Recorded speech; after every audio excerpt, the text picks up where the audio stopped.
আসসালামু আলাইকুম রহমতুল্লাহ বারাকাতু। সম্মানিত শেখ, আসসালাম রহমতুল্লাহ বরকাত। জি, বলেন। আমি ইন্ডিয়া ওয়েস্ট বেঙ্গল থেকে বলছি। বলেন। আমি বলছি যে আমি 4-5 বছর আগে বিয়ে করেছি। হ্যাঁ, তো হুম। বিয়ে করার পরে আমি আল্লাহর রহমতে আল্লাহর হেদায়েত পেয়েছি। তো আলহামদুলিল্লাহ। এখন আমার স্ত্রী সলাত আদায় করে, আমিও করি আলহামদুলিল্লাহ। তো পর্দার ক্ষেত্রে আমার স্ত্রী একটু মানে গাফেল থাকে, হুম। যেরকম বাইরে কাজকর্ম করে বাড়ির বাইরে, তো মাথায় করে না। পর্দা ওড়নাটা ভালো মাথায় ওড়নাটা ভালো করে নেয় না। আধা আল্লাহ ওড়না থাকলো বুঝান তো। মাথায়, হ্যাঁ, আর আধা থাকলো। আমি অনেক করি, নসিহত করি, অনেক বলি। তো আমি জানতে চাইছি যে আমার আমি কতটুকু ওকে নসিহত করব, আর কতটুকু করতে করতে এরকম মানে কিয়ামতের মাঠে আমরা আল্লাহ সুবহানাহু ওয়া তাআলার কাছে মানে ধরা খাবো না। এটুকুই আমি জানতে চাইছি যে কতখানি আমি নসিহত করতে থাকবো তাকে, তাহলে আমি আল্লাহ সুবহানাহু ওয়া তাআলার কাছে পাকড়াও হব না। এটাই আমার আপনার প্রশ্ন। স্ত্রী কাজ করলে বাড়ির মহিলাদের মাঝে কাজ করবে, আপনার মায়ের সামনে, আপনার যেসব ভাবি টাবিরা রয়েছে, বোনের রয়েছে, তাদের সামনে কাজ করবে, কিন্তু আপনার ভাইদের সামনে কাজ করবে। আপনার বাবার সামনে অসুবিধা নেই, যেহেতু আপনার বাবা মাহারম। কিন্তু গ্রামবাসীর সামনে, আহ বাড়ির বাইরে চলে গেল, উঠানে চলে গেল, অথবা বাড়িতে যে কোনো লোক ঢুকছে আর তার সামনে কাজ করছে, আর ওরা যদি চেহারা খুলে হয় তাহলে হারাম। চেহারা খুলে হয় তাহলে সবার কাছে হারাম। না, চেহারা খুলে বলছে, মাথা খুলে যদি হয়। মাথা খুলে হইলে মাথা ঢাকা সবার কাছে ফরজ। মাথা খোলা হারাম বেগানা পুরুষদের সামনে। চেহারার বিষয়টিতে ইখতিলাফ দ্বিমত রয়েছে, তারপরেও চেহারা ঢাকতে বলবেন, এটা নসিহা করবেন। কিন্তু যদি মাথা খোলা থাকে, যে ওড়না কখনো মাথায় থাকে না, মাথা থেকে নেমে যাচ্ছে, তাহলে এটা হারাম কাজ করছে, কাবিরা গুনাহ করছে। এবং তাকে সতর্ক করবেন, বুঝাবেন প্রথম।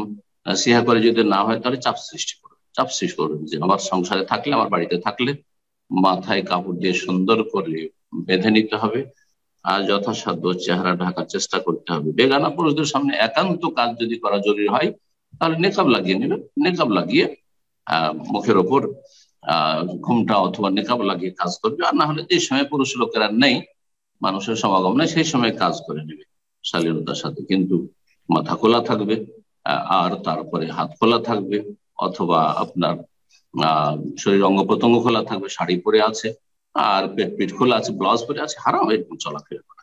জি, লোকাবিরা গুনার অন্তর্ভুক্ত। এবং এই ক্ষেত্রে চাপ সৃষ্টি করা অভিভাবকের জন্য, স্বামীর জন্য, মেয়ের বাবার জন্য, যদি অবিবাহিত হয় তাহলে এগুলো ফরজ কাজ। জি, না হলে দায়ীও সইতে হবে বাবাকে অথবা স্বামীকে।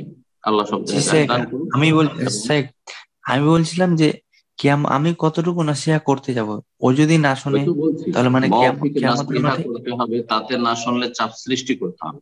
পর্দা অবশ্যই করতে হবে, মাথা ঢাকছে না, মাথা ঢাকা ফরজ অবশ্যই করতে হবে। যেমন নামাজ রোজা করতে বলবেন, তেমনই মাথা রাখতে বলবেন। জি। আসসালামু আলাইকুম। ওয়ালাইকুম আসসালাম রহমতুল্লাহ বরকাত। জি, জি, বলেন। আমি ঢাকা বাংলাদেশ থেকে বলছি। আমার প্রশ্ন হচ্ছে, আমার ছেলের বয়স 8 বছর এখন। সে যখন ঘুমায়, তার ছোটবেলা থেকে এরকম একটা অভ্যাস যে ঘুমের মধ্যে দাঁতে আওয়াজ হয়। তো এটা কি কোনো খারাপ লক্ষণ, বা যদি হয়ে থাকে তাহলে আর কি দোয়া করে তাকে ফু দেওয়া যাবে? নাক ডাকে, নাক ডাকে এই তো। মানে নাক ডাক না, মানে একটু শ্বাস হয়, ঠান্ডা তো আওয়াজ হয়। ক্লিয়ার খুব একটু কথাটা বোঝা গেল না, যদি আপনারা বুঝে থাকেন আব্দুল হক ভাই। মানে উস্তাদ জি, সাউন্ড। মনে হয় যে দাঁত দাঁতে শব্দ করে না, অনেকে দাঁত কাটে বা ও, এরকম দাঁতে হয়। দাঁতে দাঁতের কিড়মিড় করে আওয়াজ তাই না? করে। হ্যাঁ, জি। হ্যাঁ। এটা তো মেডিকেলে আমি ডাক্তারি বই কিছু পড়েছি। যেহেতু আমার চাচারা একজন ডাক্তার ছিলেন, চিকিৎসক, এবং আমার এক বড় চাচা তো রাহেমাহুল্লাহ, তিনি একটি বইও লিখেছিলেন বায়োকেমিকের উপর। তো আমি কিছু ছোটকালে ছাত্র জীবনে বইটি পড়তাম, তাই দেখেছি যে দাঁতে দাঁতই করা এটা বিভিন্ন কারণে হতে পারে। তার মধ্যে একটি কারণ আমার অনেক আগের কথা, হয়তো কৃমির কারণে হতে পারে। সুতরাং কৃমির অথবা ভালো ডাক্তার দেখান। আমার ডাক্তার এই ক্ষেত্রে আমার কথা দলিল নয়, আমি ভুলও বলতে পারি, কারণ এই বিষয়ে তার বেশি আমার জানা নেই। তো কথা হচ্ছে যে এটা চিকিৎসা করার, ভালো চিকিৎসার পরামর্শ নেন, হোমিও হোক অথবা অ্যালো হোক। যে এরকম দাঁত দাঁতে দাঁত দিয়ে যখন এ করে, তখন একটি আওয়াজ হয়, দাঁতের আওয়াজ হয় দাঁতের ঘষাতে। এটা যে কোনো একটা সমস্যা আছে তার শারীরিক, সেই কারণে হয়তো হচ্ছে। আল্লাহ রাব্বুল আলামিনের কাছে দোয়া করে, দোয়াও চিকিৎসা, আল্লাহ শেফা দান করুন।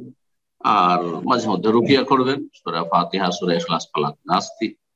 আর বাকি কথা হলো যে আপনি ডাক্তারের সহযোগিতা নেবেন, পরামর্শ নেবেন। বারাকাল্লাহ। আল্লাহ সুস্থ রাখুন, আল্লাহ নেক হায়াত দান, আল্লাহ ভালো করুন। আসসালামু আলাইকুম ওয়া রাহমাতুল্লাহ। ওয়ালাইকুম আসসালাম ওয়া রাহমাতুল্লাহি ওয়া বারাকাতুহু। জি জি, সম্মানিত শাইখ, আমি পশ্চিমবঙ্গের নদিয়া থেকে বলছি। আমার প্রশ্ন হলো, আহ, আমার আমার আব্বা হাঁড়ি, কাঁসা, পিতল এসবের ব্যবসা করে। মানে এই মশলাটা আগে জানিনি, আপনার বক্তব্য দিয়ে শুনলাম যে কাঁসার কিংবা হাঁড়ি, স্টিলের এগুলো পরিবর্তে যদি দেয়, সেগুলোকে সেই পরিবর্তে নতুন দিতে পারবে, এই বিষয়টা, না আগে কিনে নেবে তারপর নতুনটা বিক্রি করবে? আর এভাবে কিভাবে আমার আব্বা বিক্রি করে সেটাও জানি না। মানে ফোন জি, করবো বলে আর মানে পুরাতন কাঁসার বাসন, হ্যাঁ, বা হ্যাঁ পিতলের বাসন এর বদলে হুম, নতুন নতুন দিচ্ছে, তাই না? হ্যাঁ হ্যাঁ হ্যাঁ যদি এমনটা হয় তাহলে আগে পুরানা ভাঙড়ি কিনে নেবে, পুরানা গুলো পুরানো রেটে কিনে নেবে, আর তারপরে নতুন গুলো বিক্রি করবে নতুনের রেটে। এটা হচ্ছে নিরাপদ। জি, ব্যবসা হবে।